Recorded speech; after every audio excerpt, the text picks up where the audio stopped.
Lord's name be glorified. దేవుని నామం ఘనపరచబడును గాక. So happy again to be among you to share God's word. మీతో దేవుని వాక్యాన్ని అందించడానికి నాకు చాలా సంతోషంగా ఉన్నది. Worship the Lord in Mumbai with the Malad Assembly, Malwani Assembly. ముంబైలో మల్వాణి అసెంబ్లీలో నేను పరిశుద్ధులతో కలిసి ఆరాధన చేస్తున్నాను. I could remember the Lord along with you. ఇది నాన్న ఇక్కడ ఉన్న సంఘంతో ప్రభువుని జ్ఞాపకం Though చేసుకోవడానికి I didn't సహాయం understand చేశారు. much, ఎక్కువ నాకు మీరు ఆరాధించింది అర్థం కాలేదు. but we understand, when we worship, we remember our Lord Jesus Christ.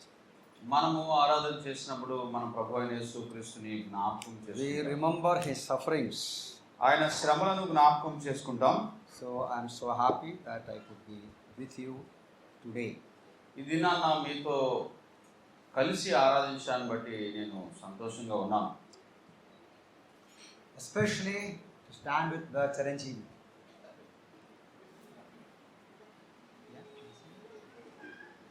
సహోదరుడు చిరంజీవి గారితో కూడా నిలబడ్డం.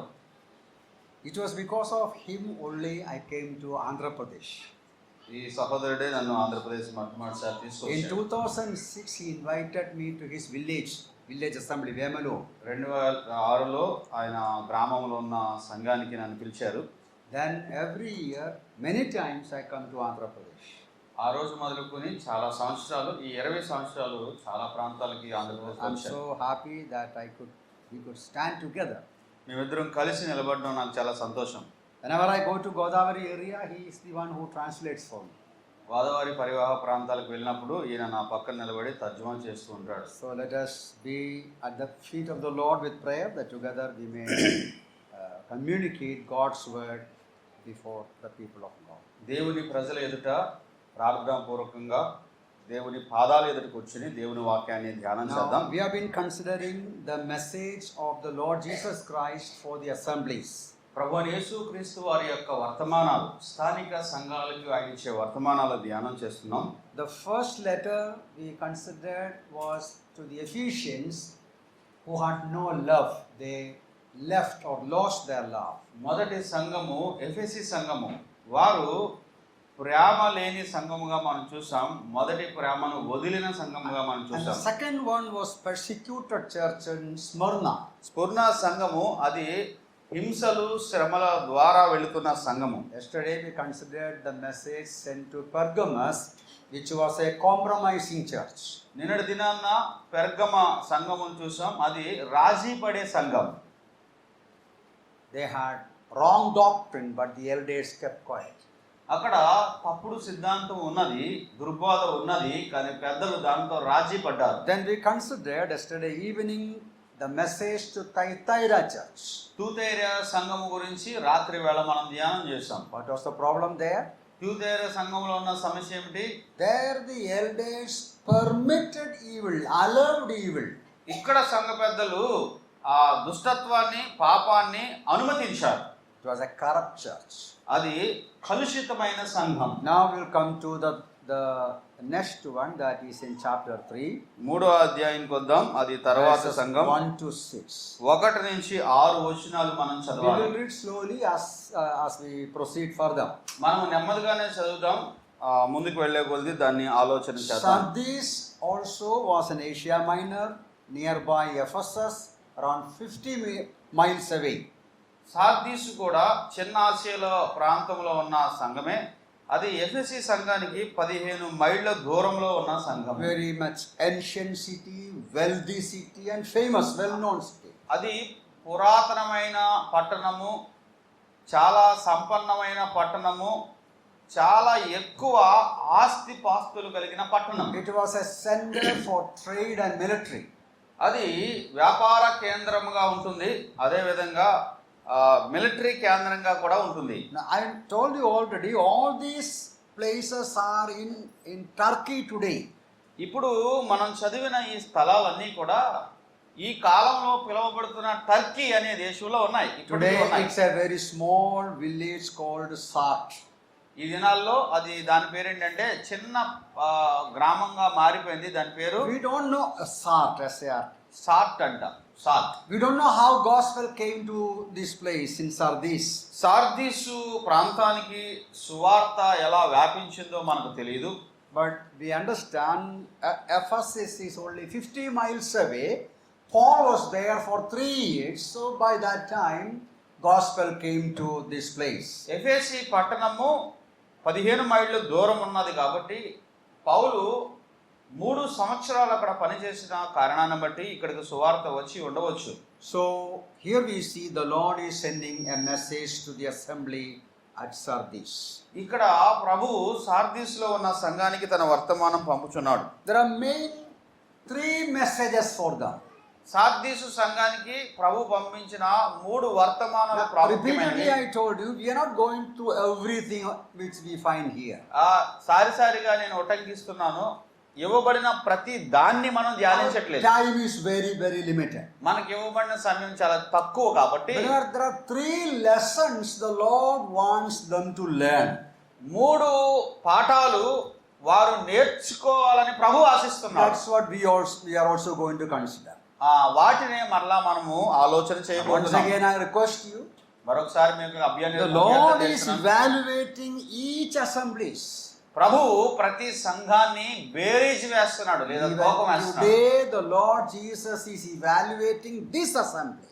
ఈ దినాన్న ప్రభు అయిన యేసుక్రీస్తు ఈ సంఘాన్ని తూకం వేస్తున్నాడు. When the Lord is evaluating, assessing this assembly, what would be the report? ఒకవేళ ప్రభు ఈ సంఘాన్ని బేరీజ్ వేసినప్పుడు మన గురించి ఆయన చెప్పే ఆ సారాంశం ఏమిటి? So all these lessons are for us. ఈ పాఠాలన్నీ మన గురించే. As we consider, we need to examine and ask the Lord to open our eyes to see the reality. ఈ విషయాలు మనం ధ్యానిస్తున్నప్పుడు మన హృదయాలు తెరిచి మన కళ్ళు తెరిచి వాస్తవాన్ని గ్రహించడానికి మనము సంసిద్ధంగా ఉండాలి. When the Spirit of God is bringing before us certain truth, maybe so bitter, so difficult to accept it, have the patience and freedom and the sincerity to accept it. దేవుని ఆత్మ సంగతులను మన ఎదుట ఉంచుతున్నప్పుడు అవి కఠినముగా ఉన్నా చేదుగా ఉన్నా వాటిని అంగీకరించే దీనత్వం అనుసరించే యథార్థత మనం కలిగి ఉండాలి. Okay, let's come to the first point. మొదటి వచనానికి The వద్దాం. first major lesson మొట్టమొదటి ప్రధానమైన పాఠం that we can take from the end of verse 1. మొదటి వచనం చివరిలో అది ఉన్నది. The Lord says, I know your works. నీ యొక్క క్రియలు నేను ఎరుగుదును. Then he says, you have a name that you are alive, but you are dead. జీవించుచున్నావన్న పేరు మాత్రం ఉన్నది గాని నీవు మృతుడవే. You have a name that you are alive, but you are dead. నీవు జీవించుచున్నావని పేరు మాత్రం నీకున్నది కానీ నీవు మృతుడవే. I told you that in all these 7 letters there is a pattern, there is a definite framework. ఈ 7 ఉత్తరాల్లో కూడా ఒక నమూనా మీకు కనబడుతుంది. There is a format, a particular outline is there. ఒక రకమైన పద్ధతి ప్రకారము రాయబడిన విధానం మనకు కనబడుతుంది. Initially the Lord appreciates them.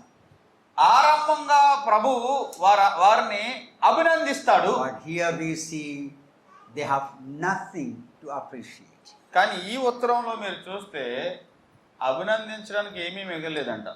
So soon after introducing himself, he will appreciate them.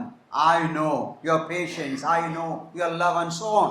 ఆ ముందు ఉత్తరాల్లో మనం చూస్తే మీ క్రియలను నేను ఎరుగుదును, మీ సహనము నేను ఎరుగుదును, మీ కష్టము నేను ఎరుగుదునని ఆయన ఆరంభించాడు. But here there is nothing to appreciate them. కానీ ఇక్కడ ఈ సంఘము గురించి అభినందించడానికి ఏమీ లేదంట అక్కడ. Now always after appreciating the assembly, he accuses the assembly. ఆ సంఘములో ఉన్న సద్విషయాలను ఆయన అభినందించిన తర్వాత దాంట్లో ఉన్న లోపాలను ఆయన ఎత్తి Now చూపించేవాడు. you remember in Smyrna assembly there was nothing to accuse them. స్ఫుర్ణ అసెంబ్లీలో వారిని నిందించడానికి అవకాశమే లేదు. లోపాలు లేని సంఘం స్ఫుర్ణ. And we see later Philadelphia assembly also had nothing to accuse. దీని సార్దీసు తర్వాత మరొక సంఘం ఉంది, ఫిలదెల్ఫియా. దాంట్లో కూడా నిందించడానికి అవకాశం లేనంత పరిశుభ్రంగా Now here ఉన్నారు. in Sardis, nothing is there to appreciate them. ఇప్పుడు సార్దీసులో మనం ఉన్నాం, అక్కడ అభినందించదగిన విషయమే లేదు. What the Lord says in the end of verse 1, మొదటి వచనం చివర్లో ప్రభు ఏం చెప్తున్నాడు? you have a name నీకొక పేరు మాత్రం ఉన్నది, that you are alive, బ్రతుకున్నావు అన్న పేరు, but you are dead. కానీ నువ్వు మృతుడవు. What an evaluation. ఎంత సరి అయిన తూకం. You are dead. నువ్వు చనిపోయి ఉన్నావు, You have no life. నీలో జీవము లేదు. You think you have life. నీవు అనుకుంటున్నావు నీలో జీవం ఉన్నదని. Now, what would be our response to such an evaluation? ఒకవేళ ఈ మాట నా కోసం నీ కోసం చెప్తే నీ ప్రతిస్పందన ఏంటి? Now, what does it mean by the name that you have a name that you are alive? నీవు బ్రతికున్న పేరు మాత్రం నీకున్నది అంటే దాని అర్థం ఏంటి అసలు? The Lord says you are dead, ప్రభు అన్నాడు నువ్వు చచ్చిపోయి ఉన్నావు అంటున్నాడు. but yet you have a name, or you are known that you have life. కానీ నీకు ఒక పేరు ఉన్నది, అదేంటంటే నీవు జీవిస్తున్నావు అన్న పేరు. Dead yet living. మృతుడవు కానీ జీవిస్తున్నావు. How is it possible? ఎలాగ సాధ్యం చెప్పండి? Two possibilities are there. రెండు సాధ్యాలు ఉన్నాయి ఇక్కడ. They are surviving on the past glory. వారు గతములో ఉన్న విజయాల మీద ప్రస్తుతం బ్రతుకుతున్నారు అన్నమాట. That means it was an active, living assembly once upon a time. దాని అర్థం ఏంటంటే ఈ సంఘము గతములో చాలా చాకచక్యమైన చైతన్యవంతమైన సంఘం. The beginning was so wonderful. ఈ సంఘ ఆరంభం చాలా అత్యద్భుతం. The assembly believers were very happy and zealous for the Lord. సంఘస్థులందరూ విశ్వాసులందరూ దేవుని కొరకు ఆసక్తి కలిగిన వారు. Everybody appreciated them. It was well known around the world. Wow, what a wonderful assembly. ఆ సంఘము వేరు ప్రఖ్యాతిగాంచింది, ప్రసిద్ధికెక్కింది, అందరికీ తెలిసింది, గొప్ప సంఘముగా But ప్రశంసించబడింది. slowly the glory and the life and the joy of the assembly disappeared. నెమ్మదిగా సంఘములో ఉన్న జీవము, ఆ మహిమ, ఆ ప్రభావము తగ్గిపోయి మాయమైపోయింది. Now the assembly is functioning ఇప్పుడు ఏంటంటే సంఘం అయితే సాగుతుంది on కానీ the basis of the past glory. గతంలో వారికున్న ఆ మహిమను బట్టి ఇప్పుడు కొనసాగుతుంది. We think of the forefathers. వారు ఎప్పుడు కూడా వారి పూర్వీకుల కోసం So and ఆలోచిస్తారు. so served the Lord here. ఇక్కడ ఫలానా వ్యక్తులు సేవ So చేశారు, and so preached the word of God, like something like this. ఇక్కడ అద్భుతమైన వర్తమానం వాళ్ళు చెప్పారు. So we think of the past great men of God. ఆ గతంలో ఉన్న గొప్పవారైన దేవుని సేవకుల పేరు చెప్పుకొని And just pulling on. ఇక్కడ బతికేస్తుంటాం అనమాట. The Lord says, ప్రభు ఏమంటున్నాడంటే you are only moving on the basis of past glory, past energy. గతంలో నీకు ఇవ్వబడిన మహిమను, గతంలో నీకు ఇవ్వబడిన శక్తిని నీవు ఉపయోగించుకుని ఇప్పుడు ఏదో బ్రతుకు తెరువు సాగిస్తున్నావు. That's why you have a name that you are alive, but you are actually dead. నీకు ఒక పేరు ఉన్నది, అదేంటంటే బ్రతికి ఉన్నావని, కానీ వాస్తవం ఏంటో తెలుసా, నువ్వు మృతుడవే. What is the second possibility? రెండవ సాధ్యం ఏంటంటే, Do you understand the question? మీకు అర్థమైందమ్మా మీ Why does the Lord say you have a name that you are alive?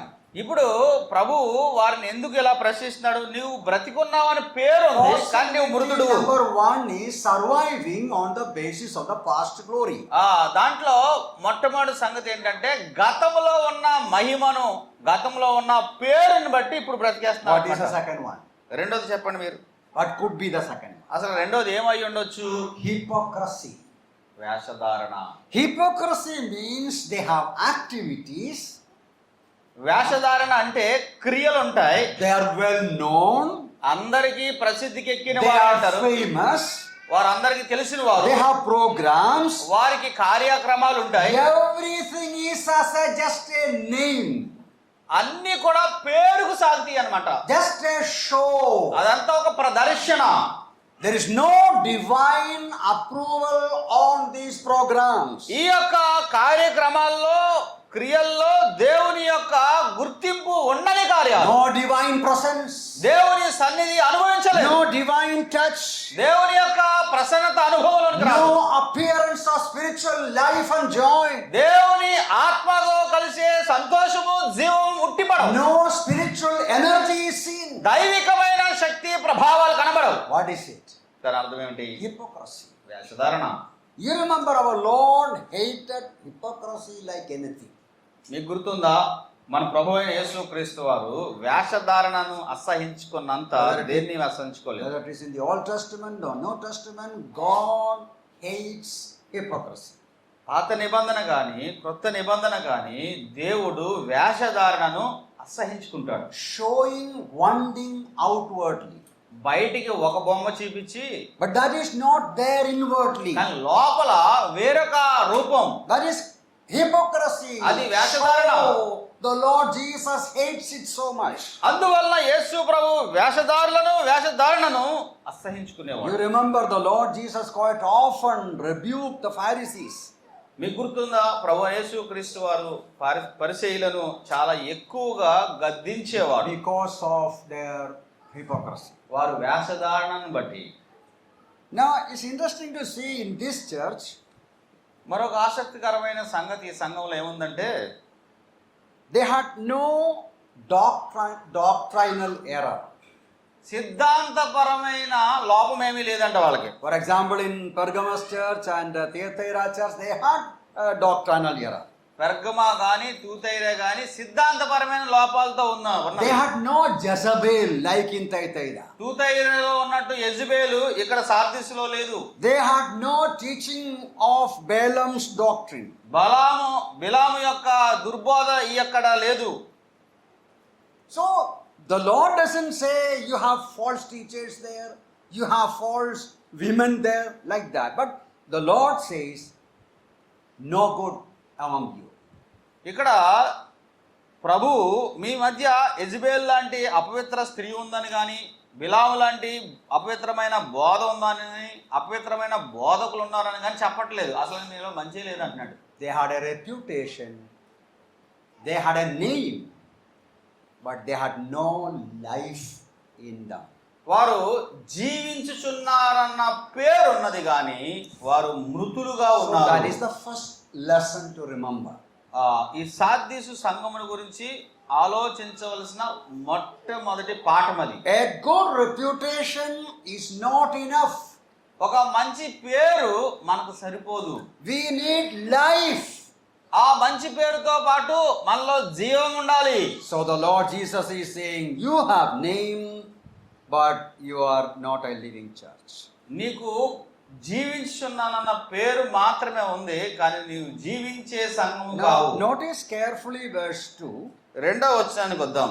When the Lord says you are dead, ఇప్పుడు ప్రభువు మీరు చచ్చిపోయారు అని you చెప్పినప్పుడు see verse 2. రెండో వచనం చదువుదాం. నీ క్రియలు నా దేవుని ఎదుట సంపూర్ణమైనవిగా నాకు కనబడలేదు. No, before that, the things which remain that are ready to die. చావనయున్న మిగిలిన వాటిని బలపరచుము. అది చివర్లో ఉంది. Notice carefully that verse 2. జాగ్రత్తగా రెండవ Part వచనం, of verse 2. రెండవ వచనంలో ఒక భాగం So చివర్లో the ఉంది. Lord's telling, he is telling the elders actually, ప్రభువు ఆ స్థానిక సంఘ పెద్దలతో మాట్లాడుతున్నాడు. be watchful, మీరు మెలకువగా ఉండండి, strengthen the things which remain. చావనయున్న మిగిలిన వాటిని బలపరచుము అన్నాడు. Which are remain, which are ready to die. అవి కూడా చచ్చిపోవడానికి ఇంకా సిద్ధంగా ఉన్నాయి అని చెప్తున్నాడు. Now what does it mean?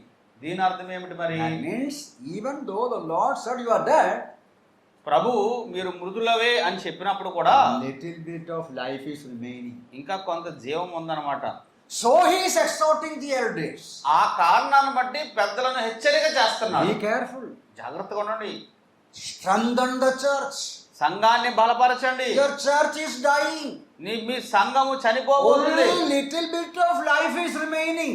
ఏదో పోయే ప్రాణంలా ఉంది, కొంచెం మిగిలింది. So not totally dead. పూర్తిగా చచ్చిపోలేదు. Something little bit is there. ఇంకా కొంచెం మిగిలే ఉంది. We'll come to that later on. తర్వాత అక్కడికి వస్తాను. Now there are 2-3 things to consider. అక్కడ 2-3 సంగతులు మనం ఆలోచన చేయాలి. Now they're based on the same lesson. ఇదే పాఠంలో. See, it's not bad to say we had great men of God in the past. గతంలో మన మధ్య గొప్ప గొప్ప దైవజనులు పనిచేశారని చెప్పడంలో తప్పు లేదు. Yeah, it's not bad. Finished. But if it has no effect on the assembly today, ఒకవేళ వారి యొక్క పని ప్రస్తుతపు సంఘం మీద ప్రభావం లేకపోతే no use. ఉపయోగం లేదు చెప్పుకోవడం వల్ల. Oh, assembly 200 years old. Recently in Andhra Pradesh also, some people they celebrated 200 years. ఆ సంఘాలు స్థాపించబడి 200 సంవత్సరాలు అయ్యాయి. ఆంధ్రప్రదేశ్ లో కూడా అది We had such and such great men of God. మన సంఘాలు స్థాపించబడినప్పుడు పలానా వారు చాలా గొప్ప భక్తులు ఉన్నారు. Glorying on the past great men. Nothing wrong about it. గతంలో దేవుడు వాడుకున్న ఘనులైన సేవకుల గురించి మనము ప్రశంస కలిగి ఉండడం తప్పు కాదు. But what about today? మరి ఈ రోజు God is looking for the present condition. ప్రభు ప్రస్తుతపు సంఘ స్థితిని బేరేజ్ వేస్తున్నాడు. God has to approve what is going on today. ఈ దినాన్న మన మధ్య జరిగేదాన్ని దేవుడు ప్రశంసించగలడా? And another thing to remember in that aspect is అదే కోణంలో ఇంకొకటి మనం జ్ఞాపకం the చేసుకోవాలి. life of the congregation depends upon each member. సంఘము యొక్క జీవము సంఘములో ఉన్న ప్రతి వ్యక్తి మీద ఆధారపడి ఉంటుంది. See, if there's one person who is not spiritual enough, not spiritually energetic, now it will affect the whole assembly. సంఘములో ఒక వ్యక్తి ఆధ్యాత్మికంగా బలంగా శక్తివంతంగా లేకపోతే అతని యొక్క బలహీనత సంఘం అంతటికి ప్రభావాన్ని So చూపిస్తుంది. the strength of the overall assembly, the joy and life of the entire assembly depends upon each member. స్థానిక సంఘము యొక్క సంతోషము, స్థానిక సంఘము యొక్క జీవము సంఘములో ఉన్న ప్రతి వ్యక్తి మీద ఆధారపడి ఉంటుంది. Now, assembly cannot function joyfully in a living manner, fruitfully, by the effort of just one or two people. ఏ సంఘమైనా సంతోషంగా సజీవముగా బలంగా కొనసాగాలంటే ఒకరిద్దరి వల్ల సాగనే సాగదు. Now, in the other denomination, they have one pastor, they have one priest.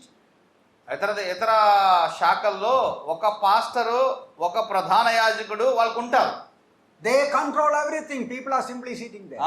వాళ్ళు అన్ని చేస్తారు, ప్రజలు ఒక శ్రోతల్లో కూర్చుని వెళ్ళిపోతారు. That is not a New Testament pattern local assembly. ఆ క్రొత్త నిబంధన సంఘ స్వరూపము ఇవ్వబడిన నమూనా అది కాదు. We are talking about New Testament pattern assembly, brethren assembly. మనము క్రొత్త నిబంధన నమూనా కలిగిన brethren assembly Where we believe we all are priests and priests before the Lord. మనం దేవుని ఎదుట మనం అందరము యాజకులము అని నమ్ముతున్నాం. We are all part of the church, the body of Christ.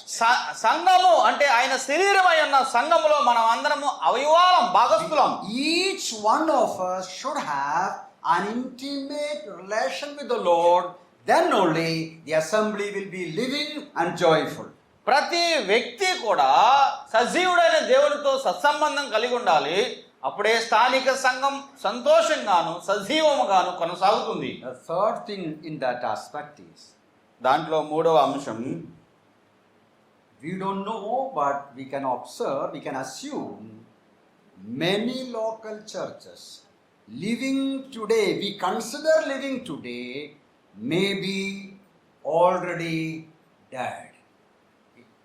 మూడోది ఏంటంటే మనం అనుకుంటాం సంఘాలు ఇవి బాగానే ఉన్నాయి బ్రతుకున్నాయని, అవి అప్పటికే చచ్చిపోయి అంట.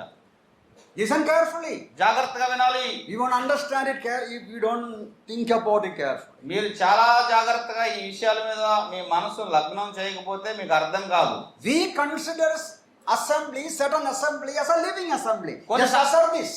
కొన్ని సంఘాల్లో జరుగుతున్న కార్యక్రమాలన్నీ చూసి ఇవి చాలా బాగా సాగుతున్నాయి మనం అనుకోవచ్చు. There is a possibility. ఒక అవకాశం ఉన్నది. When God from heaven, the Lord from heavens, watching or giving a report on the assembly, may be already dead. పరలోకములో ఉన్న ప్రభువు ఆయన దృక్కోణంలో చూస్తున్నప్పుడు ఆయన కొలతలలో అవి జీవము లేనివిగా ఉన్నాయి, మృతమైనవిగా ఉన్నాయి. No man will ever say this church is dead. కానీ మనిషి ఎవరు చెప్పకూడదు ఇది మృతమైన సంఘము అని. Did you understand that? మీకు అర్థమైందా? I am coming from Mumbai. నేను బొంబాయి నుంచి వచ్చాను. I am a visitor here. ఇక్కడ మీకు అతిథిని. I will never say this assembly is dead. ఇది మృతమైన సంఘము అని నేను అన్నట్టు చెప్పకూడదు. Even if I feel so. ఒకవేళ ఇది మృతమైన సంఘంగా ఉన్నట్టు నాకు అనిపించినా, we all know it very well. మనందరికీ తెలుసు. You go to a house. ఒక ఇంటికి వెళ్తాం. You go to an assembly. ఒక సంఘానికి వెళ్తాం. If you are a child of God, ఒకవేళ నువ్వు నిజముగా దేవుని you కుమారుడు will అయితే feel something, you will sense something. నీకు కొంత అర్థం అవుతుంది. Whether it's a godly home or not. ఇది దైవికమైన ఇల్లేనా? Whether it's a godly assembly or not. ఇది దైవికమైన సంఘమేనా? What is going on here? ఇక్కడ ఏం జరుగుతుంది? Is it living assembly or not? ఇది సజీవమైన Is the సంఘమేనా? Spirit of God is active here? దేవుని ఆత్మ సంచరిస్తున్నాడా? Any born again child of God can sense it. రక్షించబడిన ప్రతి విశ్వాసి చాలా సులువుగా కనిపెట్టగలడు. While visiting an assembly or visiting a house, believer house. ఒక ఇంటిని దర్శించిన, ఒక విశ్వాసి ఇంటిని దర్శించిన, సంఘాన్ని దర్శించిన, normally nobody will say, oh family you are not right, oh assembly you are not right. ఒకవేళ వారికి తెలిసినా కానీ ఎవరు చెప్పరు ఈ యొక్క ఇంటిలో నెమ్మది లేదని కానీ సరైనది కాదని కానీ సంఘంలో కూడా ఇది సరైన సంఘం కాదని చెప్పరు. In case the visitor will say something against them, ఒకవేళ ఆ అతిథి వారికి వ్యతిరేకంగా మాట్లాడితే will they accept it? వాళ్ళు అంగీకరిస్తారా? They will never accept it. వాళ్ళు అంగీకరించరు.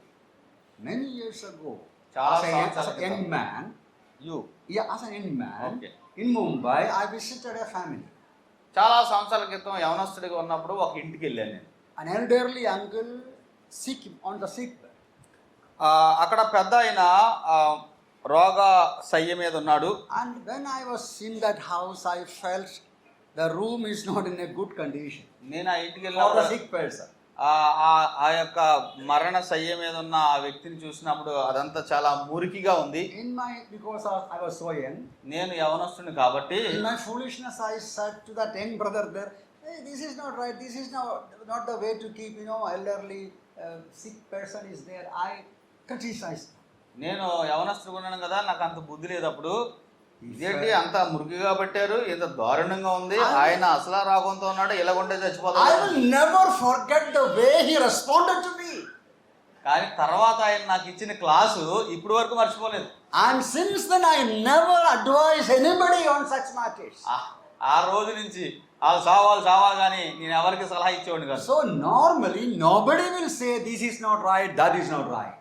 ఇది సరైనది కాదు, అది సరైనది కాదని మీతో చెప్పరు. Because nobody will accept it. ఎందుకంటే మీరు అంగీకరించరు కాబట్టి. So whether man will say or not, మనుషుడు చెప్పినా చెప్పకపోయినా, man will accuse or not, మనుషుడు నిన్ను క్రిటిసైజ్ చేసినా చేయకపోయినా, God alone will give the right report. దేవుడు తన దృక్కోణంలో సరి అయిన ఒక బేరీజు వేస్తున్నాడు. Now coming to that point, అంశానికి వస్తున్నా. now there are these astronomers, ఈ ఒక శాస్త్రజ్ఞులు ఉంటారు కదా, they ఖగోళ say శాస్త్రజ్ఞులు. that certain there are certain stars situated very far from our earth. కొన్ని నక్షత్రాలు భూమికి చాలా సుదూరంగా ఉన్నాయని ఖగోళ శాస్త్రజ్ఞులు చెప్తుంటారు. It takes around 33 years to reach the light from that star to the earth. 33 లక్షల కాంతి సంవత్సరాలు పడుతుందంట అక్కడ పెట్టిన ఆ వెలుగు కాంతి వేగంతో ప్రయాణిస్తే భూమిని Now, చేరడానికి. did you understand that? మీకు కొంతమందికి అర్థమై ఉంటుంది. There are stars కొన్ని నక్షత్రాలు ఉన్నాయి away from the earth. భూమికి చాలా సుదూరంగా ఉన్నాయి. The light from that star to reach here, it takes around 33 years. అక్కడ నుంచి ఈ భూమి వరకు ఆ వెలుగు ప్రసరించడానికి 33 లక్షల కాంతి సంవత్సరాలు పడతాయి అంట. That means 30 years ago, if that star lost the light, still light is coming. ఒకవేళ అది వెలుగు ప్రారంభించింది 30 సంవత్సరాల క్రితమే వెలుగు ప్రారంభించి ఆగిపోయింది. ఆ వెలుగు ఇక్కడ ప్రయాణించి రావడానికి ఎన్ని సంవత్సరాలు పడుతుంది? 30 సంవత్సరాలు పడుతుంది. Did you understand that? మీకు అర్థమైందా? అక్కడ వెలుగు ఆగిపోయింది కానీ ఇక్కడికి వచ్చేటప్పుడు 30 సంవత్సరాలు పట్టింది. The star is already dead, అది ఆల్రెడీ వెలుగు ఆగిపోయింది but the light is coming. కానీ వెలుగు ఇప్పుడు చేరుతుంది ఇక్కడికి. Similarly, it is possible. అది ఇప్పుడు సంఘానికి కూడా సాధ్యమే. That's what the Lord says to Sardis assembly, you know. అందుకే ప్రభువు సార్దీస్ సంఘం కోసం మాట్లాడుతున్నాడు. Everybody knows you as a living assembly. మీరు ఎంతో ప్రభావవంతమైన సంఘం గతంలో అందరికీ తెలుసు. But I tell you, you are dead. నేను చెప్పేది ఏంటంటే నువ్వు మృతుడవే. Now, there is a question. ఒక ప్రశ్న. Is it possible for a born again believer who received life from the Lord to lose that life? తిరిగి జన్మించిన విశ్వాసి, ప్రభువు ద్వారా జీవాన్ని పొందిన విశ్వాసి తన జీవాన్ని లేదా తన రక్షణను పోగొట్టుకోవడం అనేది సాధ్యమంటారా? Now we all remember that verse, as you know, in chapter 2 of Ephesians 2:1. You he made alive who were dead in trespasses and sins. ఎఫెసీ పత్రిక 2వ అధ్యాయం మొదటి వచనం మనందరికీ తెలుసు కదా. మనం పాపముల చేతను అపరాధముల చేతను చచ్చిన వారమై ఉండగా Verse 4 is, ఆయనతో కూడా మనం verse బ్రతికించాడు. 4 is telling God who is rich in mercy, because of his great love with which he has loved us. Verse 5, quickened us when we were dead in trespasses. ఆయనను దేవుడు కరుణా సంపన్నుడై ఉండి మనము మన అపరాధముల చేత చచ్చిన వారమై ఉండినప్పుడు సైతము మన ఎడల చూపిన తన మహాప్రేమ చేత మనల్ని క్రీస్తుతో కూడా బ్రతికించాడు. Did you understand the question? ప్రశ్న మీకు అర్థమైందా? You see, God graciously quickened us. దేవుడు తన కృప చేత మనల్ని బ్రతికించాడు. We were dead in sins and trespasses. మనమేమో పాపముల చేత అపరాధముల చేత చచ్చిపోయాం. God in his mercy and compassion given us life. దేవుడు కరుణా సంపన్నుడై ఉన్నాడు కాబట్టి తన కనికరాన్ని బట్టి మనకి బ్రతికించాడు. Now, do you think after some time he will say, you are not obedient, so I am taking back the life? ఇప్పుడు కొంతకాలం అయిన తర్వాత నిన్ను బ్రతికించాను కానీ నువ్వు నాకు విధేయత చూపించట్లేదు కాబట్టి ఆ జీవాన్ని తీసేసుకుంటాను అంటాడంటారా? There are some Christians, you know, they teach about the loss of salvation. కొంతమంది క్రైస్తవులు రక్షణ పోతుంది అని బోధించేవారు ఉన్నారు. We don't believe that. దాన్ని మనం The నమ్మట్లేదు. Lord said, I give you eternal life. No one can pluck them out of man. నేను వాడికి నిత్య జీవాన్ని ఇచ్చాను, ఎవరు దాని నుండి వారిని తొలగించలేరు, దొంగిలించలేరు. Then what does it mean? మరి దాని అర్థం ఏంటి ఇక్కడ? The idea is the enjoyment of life. ఇక్కడ ఉన్న ఆలోచన ఏంటో తెలుసా? ఇచ్చిన జీవాన్ని ఆస్వాదించడం. Now, the message is to the assembly, of course.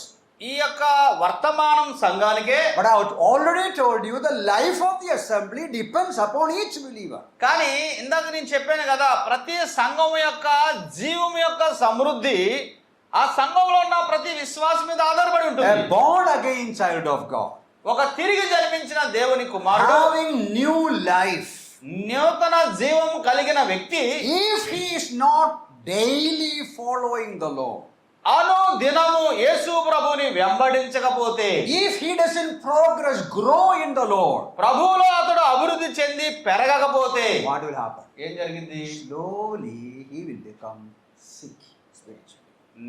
నెమ్మదిగా ఆధ్యాత్మికమైన రోగం వస్తుంది అనమాట. You know, when you become sick, we become sick. మీకు తెలుసు కదా, మనకి ఎప్పుడైనా ఒక రోగం వచ్చింది అనుకోండి, వ్యాధి వస్తే Maybe twice or thrice you have loose motion and vomiting. మీకు మోషన్స్ అవుతున్నాయి, 1-2 వాంతులు కూడా అవుతున్నాయి అనుకోండి. You will lose all your strength. నీలో ఉన్న బలమంతా వాడగెళ్ళిపోద్ది. Begin to shiver. Shivering will take place. అంతే, వణుకొచ్చేస్తుంటుంది. Life we have. కానీ ప్రాణం ఉంది. When we are sick, we are so tired, we just lie down on the bed. చచ్చిన వాళ్ళ పడిపోతాం అనమాట. జీవం అయితే ఉంది కానీ ఎవరైనా బయట నుంచి చూసి ఇంకా అయిపోయాం. We are not dead. మనం We చచ్చిపోలేదు, can continue to hear, చెప్పి వినపడతాయి. but we don't have the energy. కానీ మనకు బలం లేదు లేవడానికి. We don't have the energy to stand up and be active and walk. నిలబడి నడవడానికి, పరిగెత్తడానికి, లేకపోతే చైతన్యవంతంగా ఉండడానికి శక్తి లేదు. Same with the Christian life also. క్రైస్తవ జీవితం కూడా అంతే. If we don't progress properly, we become spiritually tired and weak and unproductive. ఒకవేళ నీవు పెరగకపోతే, అభివృద్ధి చెందకపోతే ఆధ్యాత్మికంగా బలహీనుడైపోతావు. అంతేకాకుండా నీవు అభివృద్ధి చెందేవాడుగా ఉండవు, ఫలభరితాలు ఉండవు. It happens individually in our life. ఇది వ్యక్తిగతంగా జరగవచ్చు. And slowly it will spread to the assembly as a whole. వ్యక్తికి పాకిన ఈ జబ్బు సంఘం అంతటికి పాకొచ్చు. So the Lord's point number 1, we are still in the point number 1. మనం మొట్టమొదటి అంశంలో ఉన్నాను. ప్రభు ఏమంటాడు? They have a reputation that they have life. Actually they have no life, they are dead. వారు జీవించుచున్నామన్న పేరు మాత్రం ఉన్నది, కానీ వారు మృతులే. Now the reason for such condition. ఇలాంటి పరిస్థితికి గల కారణాలు ఏంటి? What is the reason why they lost the enjoyment of life? ఇప్పుడు జీవములో ఉన్న సమృద్ధిని ఆస్వాదించకపోవడానికి గల కారణం, the Lord says little bit is remaining, it is going to die if you are not careful. చావాక మిగిలి కొంచెం ఉన్నది, ఒకవేళ నువ్వు జాగ్రత్తగా లేదు అది కూడా చచ్చిపోతుంది. You notice that verse 2 again. రెండవ వచనం చివరి భాగాన్ని చూడండి. Little very small expression is there. అది చాలా చిన్న మాటగా ఉంది అక్కడ. I will read again. మరలా చదువుతున్నాను. End of 2. I have not found your works perfect before God. నీ క్రియలు నా దేవుని ఎదుట సంపూర్ణమైనవిగా నాకు కనబడలేదు. In some other translation, I have not found a thing that you have done complete in the sight of the Lord. వేరే తర్జుమలో ఏముందంటే నువ్వు చేసిన క్రియ దేవుని ఎదుట పరిపూర్ణంగా ఏది చేయలేదంట. So there is a clue. ఇక్కడ ఒక చిన్న సూచన మనకు. Are you following properly? జాగ్రత్తగా. Is it okay that the sequence? మీకు అర్థమవుతుందా? నెమ్మదిగా వెళ్తున్నాం కదా. The reason why the Lord says you are dead. అసలు మీరు ఎందుకు మృతులుగా ఉన్నారో కారణాలు చెప్తారు. The reason why they don't have the enjoyment of abundant Christian life. ప్రభు ఇచ్చిన ఆ సమృద్ధి జీవం వారు ఎందుకు అనుభవించట్లేదో కారణాలు చెప్తున్నాడు. There are 2-3 possibilities. 2-3 కారణాలు ఉన్నాయి. Based on this imperfect work. ఇక్కడ అసంపూర్ణమైన వారి క్రియలు. Number 1, it could be incomplete or unfinished works. మొదటి కారణం ఏంటంటే పని ప్రారంభిస్తారు కానీ దాన్ని సంపూర్ణం చేయరు. They started many things, never finished. చాలా ప్రారంభిస్తారు కానీ ఒకటే దాన్ని పూర్ణంగా. Number 2, superficial works. రెండవది పైకి మాత్రమే చేస్తారు, shallow works. అది ఎంత ఎంత వేషధారణతో ఉంటాయి. Something is there, but whatever necessary is not there. పని ఉంది, అవసరమైన పని లేదు, ఏదో పని చేస్తారు అంతే. Doing so many things, చాలా పనులు చేస్తారు, but no real love. కానీ నిజమైన ప్రేమ లేదు. You can give without love. ప్రేమ లేకుండా మనం ఇవ్వచ్చు. There is prayer, but no power in power. ప్రార్థన చేయొచ్చు, దాంట్లో ఏ శక్తి ఉండదు. There is song, plenty of song, but no joy. విపరీతంగా పాటలు పాడతావు, దాంట్లో ఏ విధమైన సంతోషం ఉండదు. Leaders, but no spiritual authority they have. మీరు నాయకులుగా ఉంటారు, ఆత్మ సంబంధమైన అధికారం అనుభవించరు. Preaching is there, study is there, but no progress, no growth. బోధ ఉంటది, ధ్యానం ఉంటది, అభివృద్ధి ఉండదు. So the Lord is not happy with the condition the assembly is functioning. సంఘము కొనసాగే ఆ స్థితిని బట్టి ప్రభువుకి ఆనందం లేదు. Only activities, కార్యాలు మాత్రం జరుగుతున్నాయి, but the thing that is needed is not there. అవసరమైనది లేదు అక్కడ. So that is shallow works or superficial works. అది పైన జరిగే కార్యాలు కంటి తుడుపు కార్యాలు అంటారన్నమాట. Third possibility would be work with wrong motive. మూడో కారణం ఏంటంటే పని చేస్తారు కానీ దురుద్దేశం దాని వెనకాల ఉంటుంది. Again repeating, మరలా చెప్తున్నాను, based on the imperfect work. అసంపూర్ణమైన పని అంటే వివరిస్తున్నాను The మీకు. Lord says your works are not perfect. నీ క్రియలు పరిపూర్ణంగా Your లేవు, works are not complete. అవి పరిపూర్ణం అవట్లేదు. Maybe incomplete activities. అసంపూర్ణమైన కార్యాలు, Maybe superficial అది activities. కంటి దుడుపు కార్యాలు అయి ఉండొచ్చు. And another reason is maybe their activities are with a wrong motive. వారు పని అయితే చేస్తారు కానీ దాని వెనకాల దురుద్దేశం ఉంటది. No, wrong motive was? వెనకాల ఉన్న దురుద్దేశం I ఏంటి am తెలుసా? preaching here నేను బోధ చేస్తాను కదా, to impress people. ప్రజలను నేను What an ఎలా orator I am. నా యొక్క How వాక్చాతుర్యం much చేత language I know. నాకు ఎంత భాషా You పాండిత్యం know ఉంది. what kind of person I అసలు am. నేను ఎవరో మీరు My తెలుసుకోవాలి. dear brothers and sisters, నా ప్రియమైన సహోదరి I సహోదరులారా, have been attending assemblies for the last more than 44 years. 44 సంవత్సరాలుగా I సంఘాలు have తిరుగుతున్నాను. closely watched the movements of every individual. ప్రతి వ్యక్తి యొక్క నడవడికలు నేను చాలా I జాగ్రత్తగా can పరిచయం easily చేస్తాను. detect the person looking at the face even.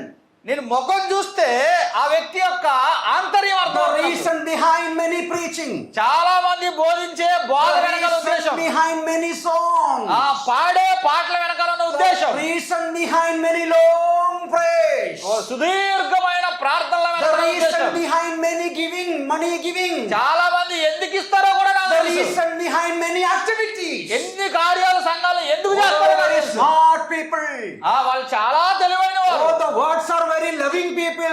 మాటలు చూస్తే ప్రాణం But ఒలుగుపోద్ది. the motive could be different. కానీ వెనకాల ఉన్న ఉద్దేశం భారం. Inside the heart, లోపల హృదయంలో, inside the mind, వాళ్ళ మనసులో there is a wrong, different motive. దురుద్దేశం దాగి To ఉంటుంది. impress the people, ప్రజలను మెప్పించడానికి, to get a name, పేరు to కావడానికి, get appreciation, అప్రిసియేషన్ కావడానికి, even to keep the position of the elder, సంఘములో వారికి ఇవ్వబడిన నాయకత్వాన్ని కాపాడుకోవడానికి చేసే even కార్యాలు. to keep the position. వారి స్థాయిని హోదాని కాపాడుకోవడానికి. Many years ago, చాలా సంవత్సరాల క్రితం, many years ago, చాలా before even సంవత్సరాల my క్రితం. marriage. నాకు పెళ్లి My అవ్వలేదు. marriage took place in 90, so I remember before marriage. నా పెళ్లి 90లో అయింది కాబట్టి నాకు గుర్తుంది. పెళ్లి It అవ్వకముందు. was undivided Andhra Pradesh. అప్పుడు ఇంకా Andhra Pradesh విడిపోలేదు. I came here in Ongole ఒంగోలుకు వచ్చాను నేను అప్పుడు. and I was returning back to Mumbai. నేను బొంబాయి వెళ్తున్నాను. Sunday morning, ఆదివారం ఉదయం I attended an assembly in a mid city. అక్కడ ఒక సంఘానికి వెళ్ళాను నేను. Of course, in those days, mobile phone was not there. I informed them in advance. Mobile phone లేవు కాబట్టి నేను ముందే చెప్పాను వాళ్ళతో నేను వస్తున్నాను. So I reached that place. As they gave the address. వారు నాకు ఆ చిరునామా ఇచ్చారు కాబట్టి సరైన సమయానికి అక్కడికి వెళ్ళాను. I sat in the back, and the person who knew me, he took me to the front side. నేను వెనకాల కూర్చున్నాను. నన్ను ఎరిగిన ఆయన ముందుకు తీసుకొచ్చారు, ముందు కూర్చోబెట్టారు. And I saw what an active assembly. అది చూస్తే ఎంత చైతన్యవంతంగా ఉన్న సంఘం. Song after song, పాట తర్వాత పాట, praise and praises and worship. ప్రార్థనలు, స్తోత్రాలు, ఆరాధనలు, Exhortation is there one after another. ఒకరి తర్వాత ఒకరు హెచ్చరికలు. Everybody is very active. చాలా చైతన్యవంతంగా ఉన్నారు I అందరూ. thought, what an assembly. నేను అనుకున్నాను ఎంత అద్భుతమైన సంఘం. No gap is there. అసలు ఎంత మాత్రం కూడా No విరామం లేదు. silence is there. ఎక్కడ ఎవరు మౌనంగా లేరు. Only at the end of the assembly, చివర even as I was preaching, నేను బోధిస్తున్నప్పుడు somebody began to make comments. తర్వాత నా యొక్క వర్తమానానికి కామెంట్స్ చేయడం ప్రారంభించారు. There itself I felt something bad is here. ఇక్కడ ఏదో దాగు ఉంది అని అనిపించింది. Then later I knew తర్వాత నాకు అర్థమైంది ఏంటంటే that day ఆ రోజు the assembly wanted to stop the evangelist from saying or doing anything. ఆ రోజు నుంచి అక్కడ ఉన్న స్థానిక సంఘంలో సువార్థికుడిగా పనిచేస్తున్న వ్యక్తిని మౌనంగా ఉండమని చెప్పారంట. So they were intending to stop him from singing, from prayers, from preaching.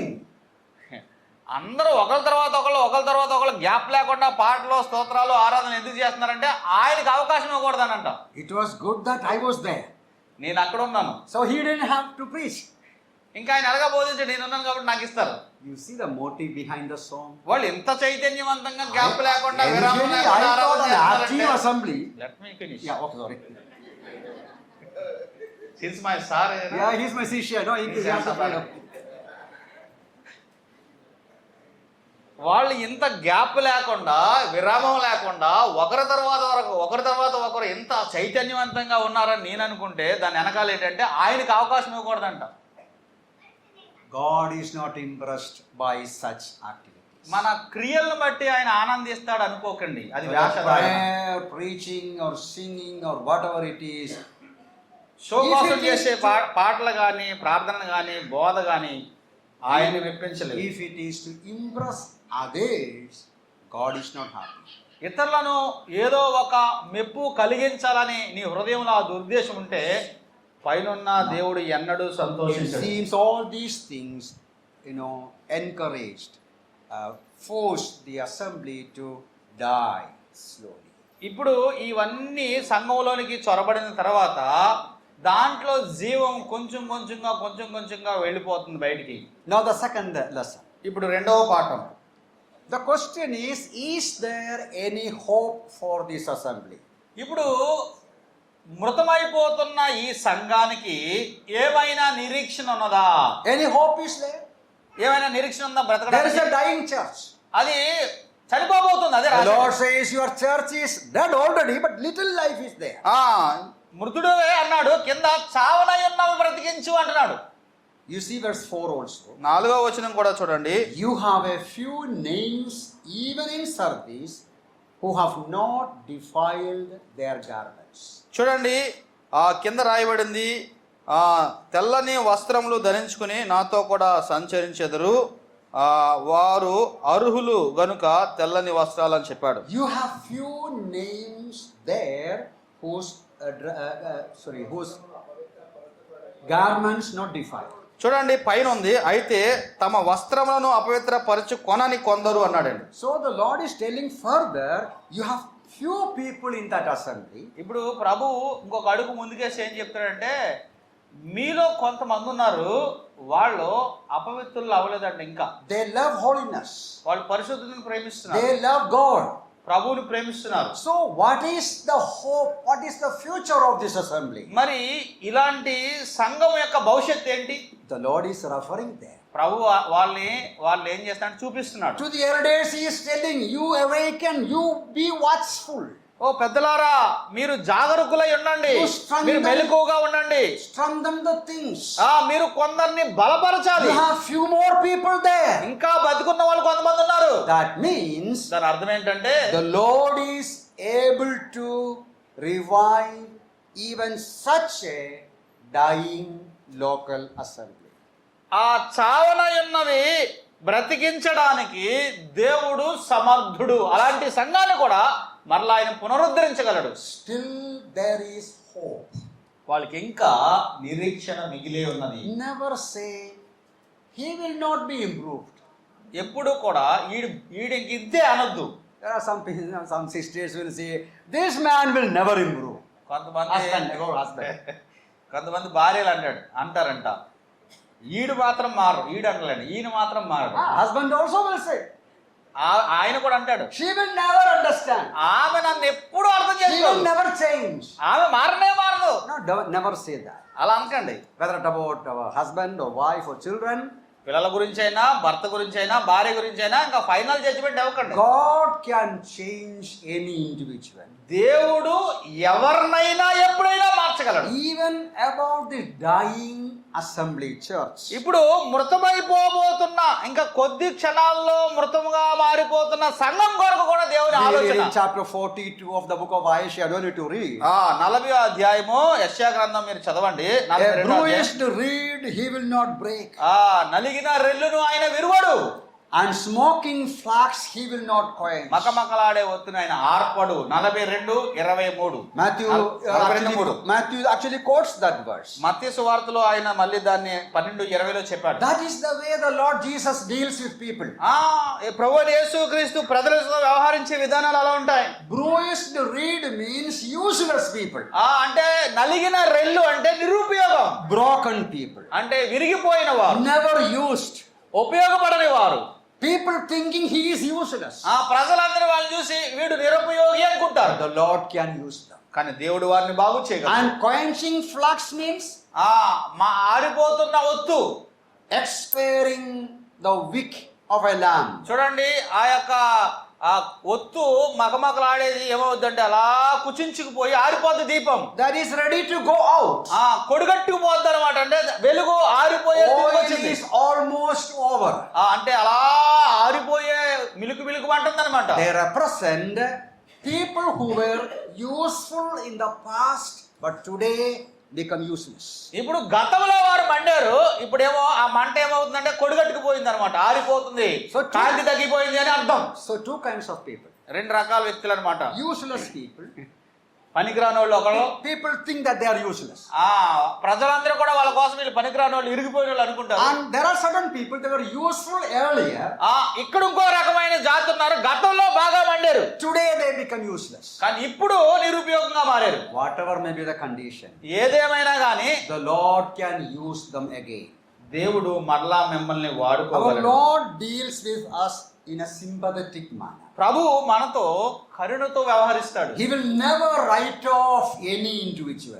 ఏ వ్యక్తిని కూడా ఆయన తుడిచేయడు. He always shows mercy and sympathy. అందరి పట్ల కనికరాన్ని కృపను ఆయన కలిగిన వాడు. He can change us, restore us, use us again. ఆయన మనల్ని మార్చగలడు, పునరుద్ధరించగలడు, తిరిగి వాడుకోగలడు.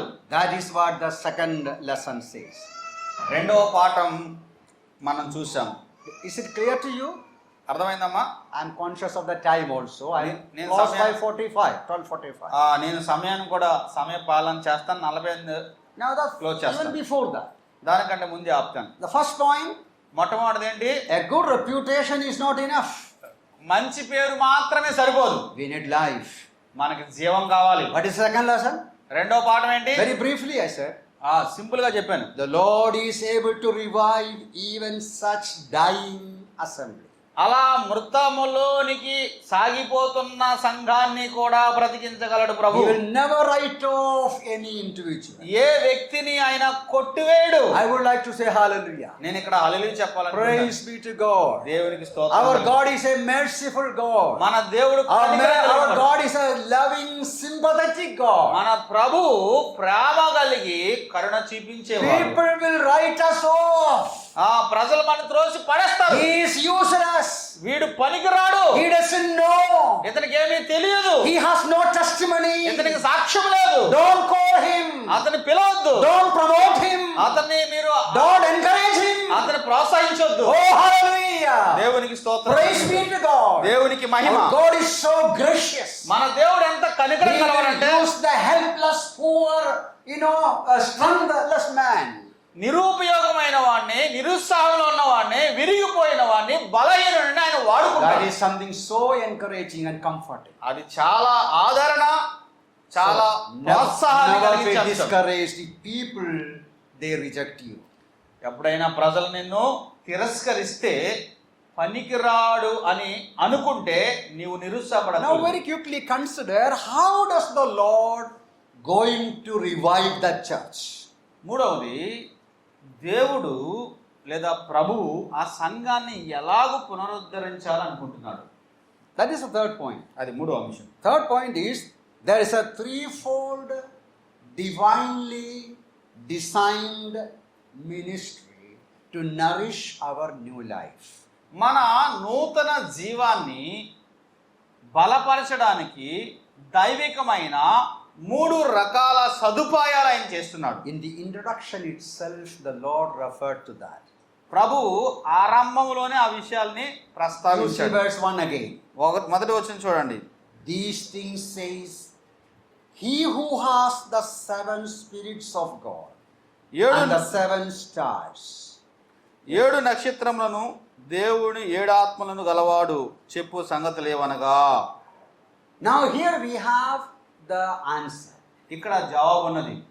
In which way, what is the method the Lord is going to use to revive this church? మరి మృతమైపోతున్న ఈ సంఘాన్ని మరలా జీవంతో తొణికిసలాడేలా చేయడానికి దేవుడు వాడుతున్న పద్ధతి ఏంటి? You see what he has in his hand. ఇప్పుడు ఆయన చేతుల్లో ఏమన్నాయో మీరు చూడండి. Again I'm reading. These things says, he who has the 7 spirits of God. 7 నక్షత్రములను దేవుని 7 ఆత్మలను గలవాడు చెప్పు సంగతులు ఏవనగా. 7 spirits. The Lord 7 ఆ, spirits. ఈ దేవుని 7 ఆత్మలు అనే మాట గుర్తుపెట్టుకోండి. 7 spirits? 7 ఆత్మల Confusing, you know. కొంచెం గందరగోళం ఉంది In కదా. Ephesians 4:4 it is written there's only one spirit.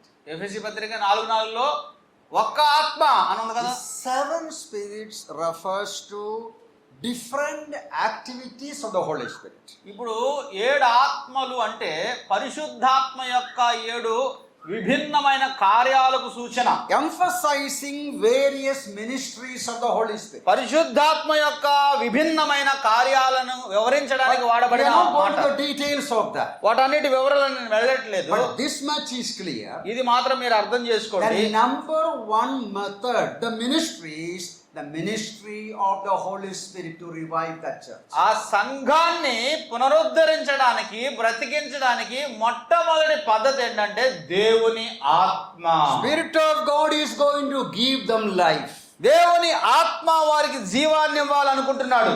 Man-made programs cannot revive the church. ఒక సంఘాన్ని మనుషుడు చేపట్టిన కార్యాల ద్వారా దాన్ని బ్రతికించలేడు. You know, church was born as a result of the coming of the Holy Spirit. సంఘము యొక్క పుట్టుకే పరిశుద్ధాత్ముడు కిందికి రావడం వల్ల కలిగిన ఫలితం. By the help of the Holy Spirit we survive, we live. ఆ సంఘము పరిశుద్ధాత్మ శక్తి చేత కొనసాగుతుంది. To Zechariah, you know, in Zechariah chapter 4 we read, not by might nor by power but by my spirit. జకర్యా గ్రంథం 4వ అధ్యాయం 6వ వచనంలో ఇలా రాయబడింది, శక్తి చేతనైనను కాక నా ఆత్మ చేత ఇవన్నీ జరుగుతాయి అని. Now we all know very well. మీ అందరికీ తెలుసు కదా, శక్తి బలం కాదు దేవుని In ఆత్మ. order to preach from here, ఇక్కడ మనం బోధించాలంటే any Bible teacher, preacher has to prepare. ఏ బైబిల్ బోధకుడైనా చాలా ఎంతో విరామము లేని సిద్ధపాటు కావాలి. This morning, dear brother Chiranjeevi was asking, still you prepare?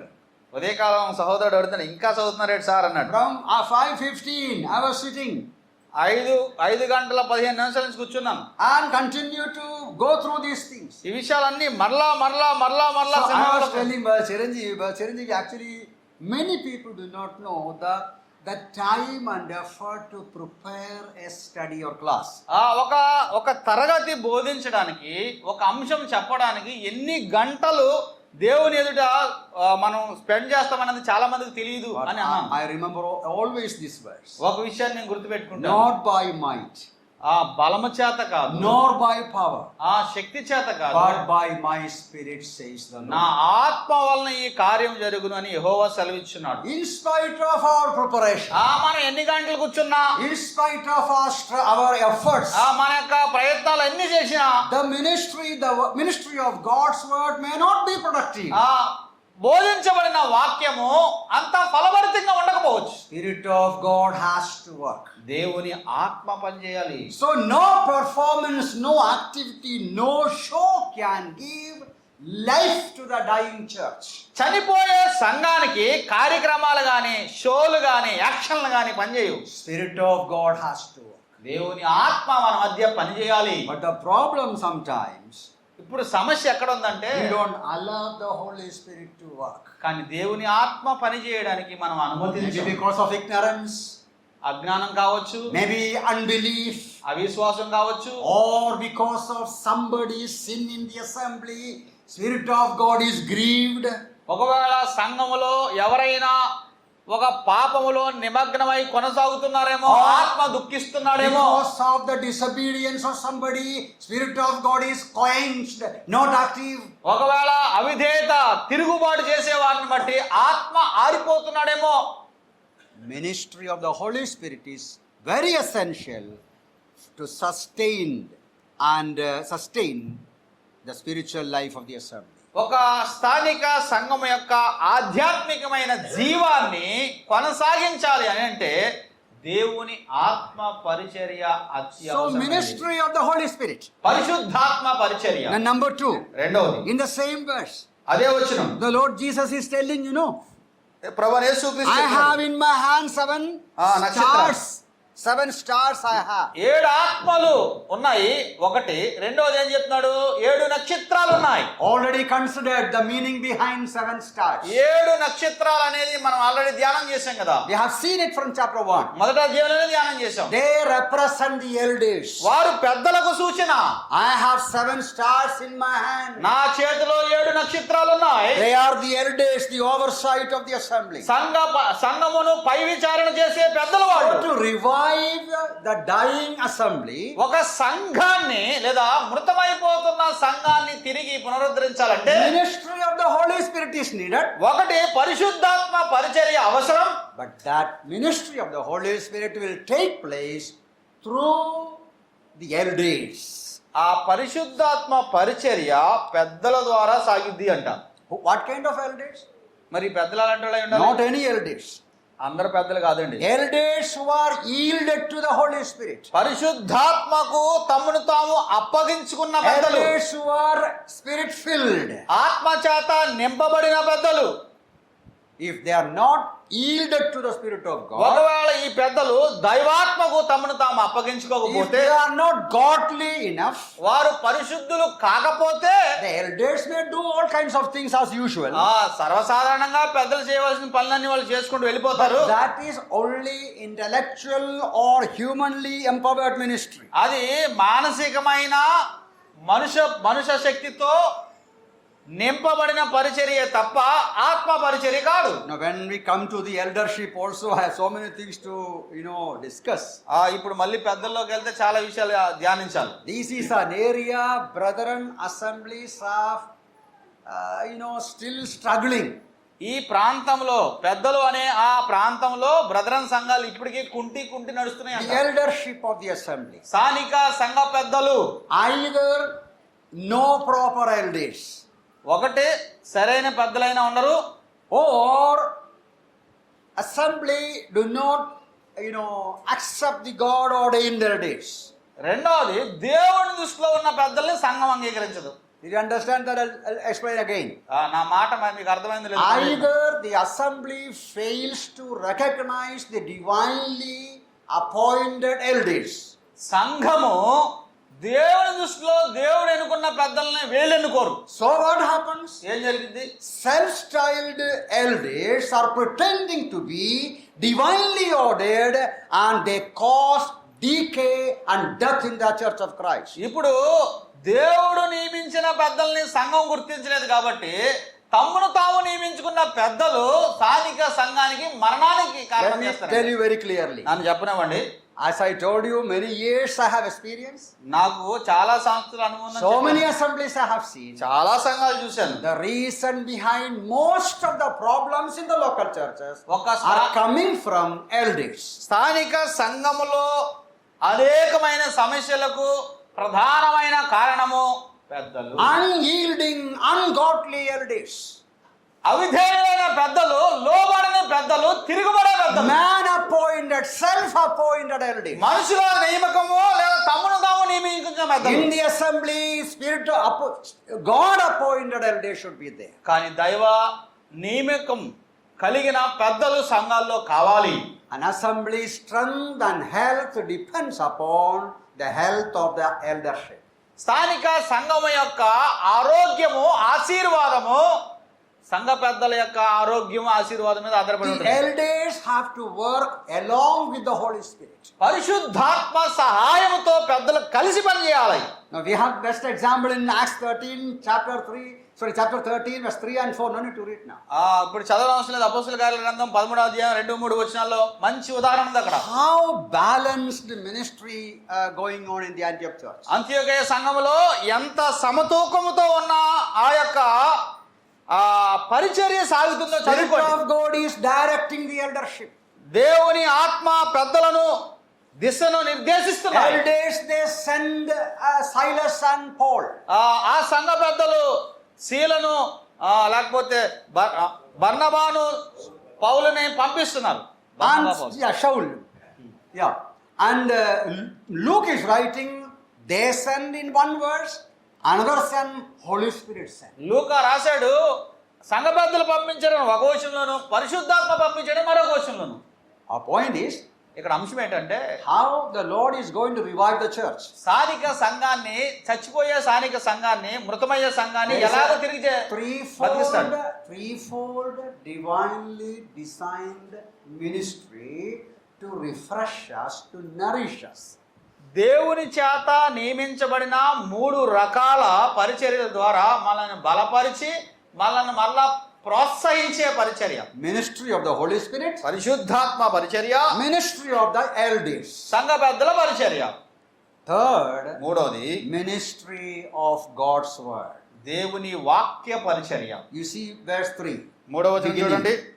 Remember therefore how you have received and heard, hold fast.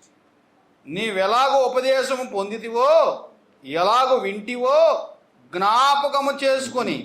He is reminding them what you have heard in the past. వారికి ఒక జ్ఞాపకాన్ని తెస్తున్న, గతంలో మీరు విన్నారు కదా.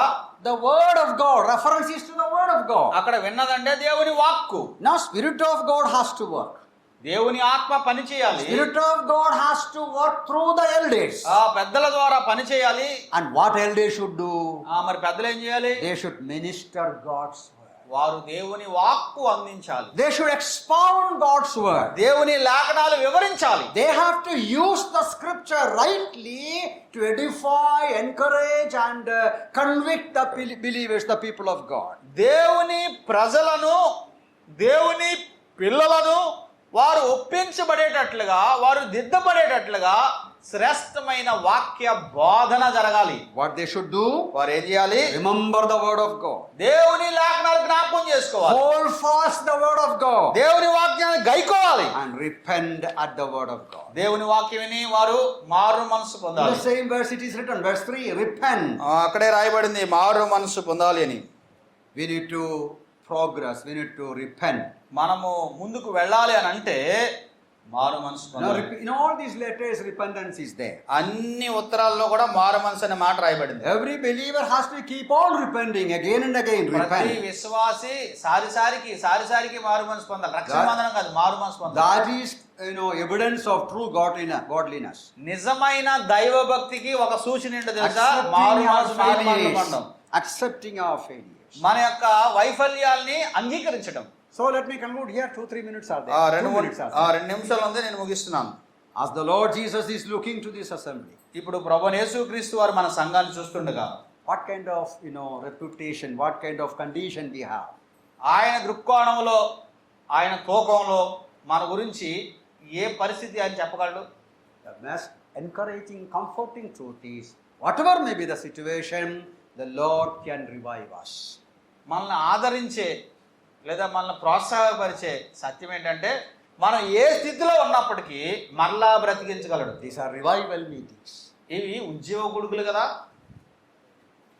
Plead with the Lord, revive me. దేవుణ్ణి బ్రతిమాలుకోండి, ప్రభువా నన్ను ఉజ్జీవింపచేయి. Still there is time. ఇంకా సమయం ఉంది నీకు. One more session is there in the evening. సాయంత్రం మరొక తరగతి ఉంది నీకు. Before we conclude the series of meetings, ఈ యొక్క కూడికల పరంపర ముగించే ముందు each one of us మనలో ప్రతి ఒక్కడు may plead with the Lord, Lord, open my eyes. ప్రభువుని బ్రతిమాలని, ప్రభువా మా కళ్ళు Revive తెరవండి. my heart. నా హృదయాన్ని మరలా పునరుద్ధరించండి. Energize me. నన్ను బలపరచండి. Empower me. నన్ను శక్తితో నింపండి. Let me be more humble. ఇంకా దీనుడుగా నన్ను చేయండి. Let me be more sincere before the Lord. నీ ఎదుట నా యథార్థత కనపరచనివ్వండి. And God may bring us out of sleep. ఆ మృత స్థితిలో నుంచి దేవుడు మరలా నేను బయటికి తీసుకొస్తాడు. But if we continue to rebel and continue to rebel, ఒకవేళ ఇంకా తిరగబడుతున్నాను వెళ్తే that will be very, very much bad for our life.